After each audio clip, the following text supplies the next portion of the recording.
Gold, trusted gold buyers. మీరు తాకట్టు పెట్టిన బంగారాన్ని విడిపించి ఈ రోజు ఉన్న మార్కెట్ ధరకు కొనబడను. Hello views, welcome to iDream Media. ఒక్కొక్కసారి క్షణికావేశంలో తీసుకున్న నిర్ణయాల వల్ల ఒక కుటుంబం విషాదంలోకి వెళ్ళిపోతుంది. ఇదంతా ఎందుకు చెప్తున్నామంటే, ముఖ్యంగా విద్యార్థులు మార్కులు తక్కువ వచ్చాయనో, లేదంటే ఇంకేదైనా జరిగిందనో, లేదు ఇంకే ఇతరత్ర కారణాలు కావచ్చు, క్షణికావేశంలో తీసుకున్న నిర్ణయాల వల్ల తల్లిదండ్రులు ఎంత బాధపడాల్సి వస్తుందో ఇప్పుడు మనం చూపిస్తున్న విజువల్స్లో మీరు చూడొచ్చు.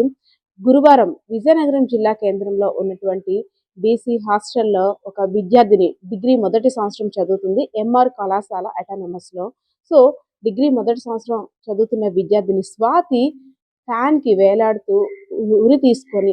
వేలాడుతూ కనిపించిన సంఘటన ప్రతి ఒక్కరిని కూడా భయభ్రాంతులకు గురి చేసింది. అసలు ఏమైంది స్వాతికి? మాతో కలివిడిగా ఉన్న అమ్మాయి ఎందుకు ఒక్కసారిగా ఇలాంటి హఠాత్ పరిణామమైనటువంటి నిర్ణయాన్ని తీసుకుంది? అసలంటే చనిపోవడం వరకు నిర్ణయం తీసుకుందంటే అసలు ఎంత కష్టం వచ్చిందంటూ అక్కడున్న తోటి విద్యార్థులు, అదేవిధంగా హాస్టల్ ఉన్న తోటి సహచరులు అందరూ కూడా ఒక డిస్కషన్. ఏదైతేనేం తన కుటుంబంలో తన తల్లిదండ్రులకి గర్భశోకాన్ని మిగిల్చింది స్వాతి. అమ్మ, నాకు భయం వేస్తుంది, నేనేమి తప్పు చేయలేదు అంటూ శ్రీకాకుళం జిల్లాలో శ్రీకూర్మంలో ఉన్నటువంటి తల్లిదండ్రులకి తన డైరీలో ఇచ్చిన మెసేజ్ చూసిన తర్వాత తల్లిదండ్రులు అసలు పెంచి పెద్ద చేసిన కూతురు ఎందుకు ఇలా నిర్ణయం తీసుకుంది, మాకెందుకు గర్భశోకాన్ని మిగిల్చిందంటూ అక్కడ ఏడుస్తున్న తీరు చూస్తుంటే ప్రతి ఒక్కరికి కన్నంట కూడా నీరు కురిపించేటట్టుంది. ఎందుకంటే విద్యార్థులు అసలు ఏం చెప్పాలన్నా సరే ఎలా యాక్సెప్ట్ చేస్తున్నారో కూడా అర్థం కావట్లేదు. మీ మంచి కోసం తల్లిదండ్రులు మంచి చెప్పినా దాన్ని యాక్సెప్ట్ చేయడానికి చాలా మంది విద్యార్థులు అసలు యాక్సెప్ట్ చేయటం లేదు. ఎందుకు ఇలా తయారవుతున్నారు, అసలు ఏమవుతుంది స్టూడెంట్స్ కని కూడా చాలా మంది క్వశ్చన్స్ రేస్ చేస్తున్నారు. ఎందుకంటే ఏదైనా కష్టం ఉంటే తల్లిదండ్రులతో చెప్పుకోవాలి, లేదు ఇంకేదైనా ఉంటే పోలీసులు ఉన్నారు, లేదంటే ఫ్రెండ్స్ ఉంటారు. ప్రతి సమస్యకి కేవలం మరణం ఒక్కటే సొల్యూషన్ కాదు. మనం కష్టపడి సాధించి ప్రతి సవాల్ని ఎదుర్కోవాలే కానీ ఇలాంటి నిర్ణయం తీసుకోవడం వల్ల అసలు ఏమి సాధిస్తారంటూ కూడా అక్కడ ఉన్న వారందరూ కూడా స్వాతిని ప్రశ్నిస్తున్న పరిస్థితి. ఎందుకంటే మీ అమ్మాయి చనిపోయింది, ఫ్యాన్కి వేలాడుతూ కనిపించింది, మరణించిందనే వార్త తల్లిదండ్రులు చెవున పడగానే శ్రీకాకుళం నుండి హుటాహుట్న బయలుదేరి అక్కడికి వచ్చారు. విగత జీవిగా పడి ఉన్న తమ కూతురి మరణాన్ని చూసిన తర్వాత కల్లారా ఏ తల్లిదండ్రులకైనా అసలు కడుపు తరుక్కుపోతుంది, ఉండగలరా, గుండెలు పగిలిపోతాయి.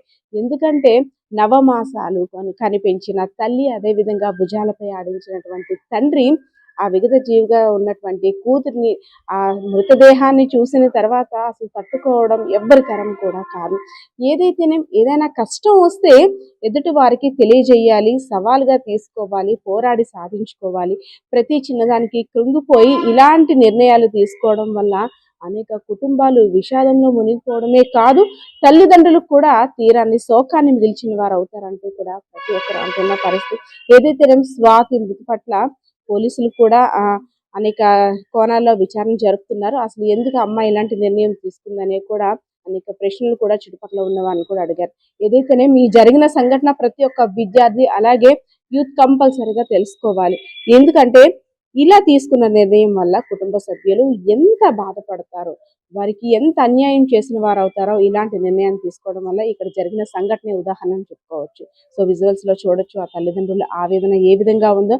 అదేవిధంగా తోటి విద్యార్థులు కూడా అసలు ఏం జరిగిందో మాకు అర్థం కాలేదు, మాతో సరదాగా ఉన్నది, కాలేజ్కి వస్తుంది, ఎప్పుడు కూడా ఎలాంటి అనవసరమైన టాపిక్స్ లో కూడా తను ఉండదు.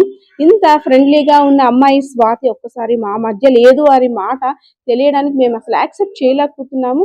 అసలు ఎందుకు ఇలాంటి నిర్ణయం తీసుకుందో కూడా అర్థం కావట్లేదు. క్లాస్లో కూడా చాలా కామ్ గోయింగ్ అమ్మాయి, ఎటువంటి కాంట్రవర్సీస్లో కూడా ఉండదు, ఎలాంటి తగాదాల్లో కూడా దూర్చదు. అలాంటిది ఏమైందో ఏమో, ఎంత కష్టం వచ్చిందో ఏమో, ఎవరికి చెప్పుకోలేక ఎంత మదన పడుతుందో ఏమో ఇలాంటి నిర్ణయాన్ని తీసుకుంది. అసలు ఏమైంది స్వాతికి అంటూ తోటి విద్యార్థులందరూ కూడా అక్కడ ఆశ్చర్యకరంగా ఆమెను చూస్తున్న పరిస్థితి అయితే కనిపిస్తుంది. బాలకిషోర్తో Padma, iDream Media, Vizianagaram. నిజంగా ప్రస్తుతం ఉన్నటువంటి సమాజం దేనికి ప్రయారిటీ ఇస్తుంది?